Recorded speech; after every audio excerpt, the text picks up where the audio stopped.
actually in it, just pretend that one of these is you. Also, thanks very much to Patsy Sims and Goucher for letting me be here tonight. And this is part of the way I wrote this book was the first night of residency when I joined the MFA program at Goucher. I had an essay that I had written for a class that I taught at Towson. It was an experimental essay about cake. It had recipes and calorie counts and weird things you don't normally find in essays. And it was the first night, we were all strangers, and I came up and read this essay, and everyone was laughing. And later in somebody's dorm, a couple days later, I was like, well, wait, why can't I write a book about cake? That would be such a great idea. So comes from that. For most people, the love affair with sugar begins at the first birthday. We spend the first year of our lives sucking down breast milk or formula, gumming world peas and pureed carrots, the green vegetables, and then the orange, and then the fruits last, so their comparative sweetness doesn't spoil us too early. And after a year of those tiny jars of bland, which we learn to polish off like pros, our prize arrives, laid before us on the high chair tray, while a family member waits, poised for shutter release, to capture the moment. Our mothers coat their index fingers with frosting and poke it in our mouths. Someone with a camera is nearby, unless you're the second or subsequent child. And if he is adept, the click will come between that moment and the next, when our faces bow to meet the treat, our mouths agape to receive the wonder that is cake. White sheet cake with white buttercream frosting. Michael Pollan, author of Botany of Desire, captured that moment in his son Isaac's face. Between bites, Isaac gazed up at me in amazement, as if to exclaim, "Your world contains this. From this day forward, I shall dedicate my life to it," which he basically has done. My love affair with cake was inherited from my mother and began in the womb, where my daughters also began. I have worshipped cake from afar. I have knelt at the altar of birthday cake. I have put it on a pedestal. I have eaten it in bed, in other people's kitchens, in my car, and bent over in the refrigerator.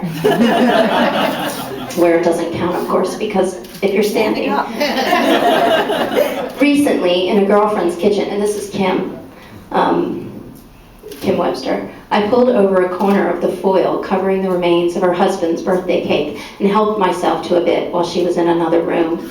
I put gentle forkfuls in my mouth in public and then made off to a private corner to shovel in more of it. And remember, this is nonfiction. I have eaten it stale from a box filled with party trash, and I've scarfed it down frozen a year later. Frozen. And it was Thomas the Tank Engine in my sister's kitchen. It was sitting on the stove. It was sitting on the stove, and I lifted the lid, and there's a whole cake, and half of it is covered with napkins and cups, and I'm like, what's this? and so it began, and my sister, of course, joined me. I probably spend an inordinate amount of time thinking about cake, when I'll eat it next, when I'll have to work hard to avoid it, when someone may need me to make it, an occasion that comes more often than one might think. We are about to get new neighbors, and my daughter suggested I bake them a cake to welcome them to the neighborhood. I don't think of cake all the time, but I'm thinking of it now. When? Now. And when you live in a city whose major celebrity is Duff Goldman, the ace of cakes reality show baker, whose mug is blossoming like buttercream roses all over Baltimore's billboards, it's always a peripheral thought. If you're me, anyway. I have a Cake Jones.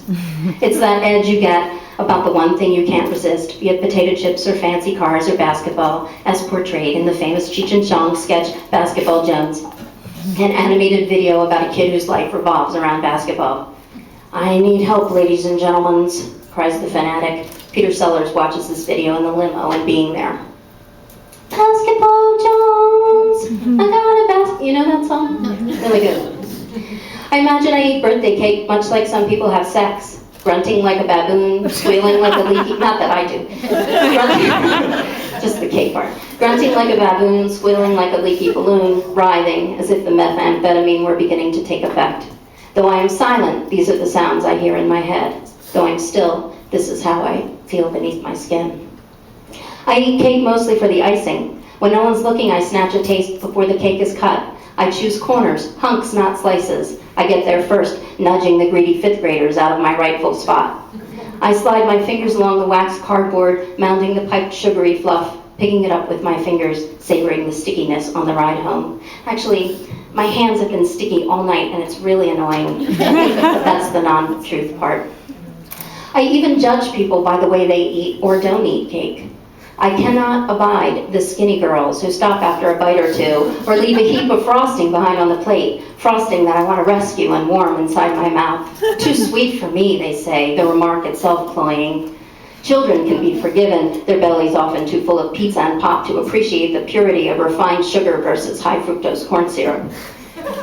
Cake calls to me. It speaks my name in a smoky voice. I can smell its cologne. It goads me in Italian. Now, I don't speak Italian, so I'm going to have to pretend. Leslie, amore mio, vieni da me, voglio entrarti dentro. Leslie, my love, come to me. I want to be inside you. Unlike the addict, I do not go in search of a cake fix. I don't steal quarters from my husband's change jar and hide on the side porch with my works, waiting for him to leave like I used to do with cigarettes. Unlike the, but like the addict, I have a constant craving. I mark cake events on the calendar and plan my weeks around them, but it's under control. I can stop at just one or two and an extra blob of icing. When cake makes a surprise appearance on a conference room table or someone's desk, I can sometimes overcome the temptation. On the day I decide a book can be written about cake, a partial cake has appeared, unexpected, in Towson University's faculty mailroom, just 2 doors from my office. Most of it having been devoured by the English department a few days earlier. All that's left of Thank You, Clorinda is a T and 2 corners. Leslie, amore mio, it calls. I close my office door.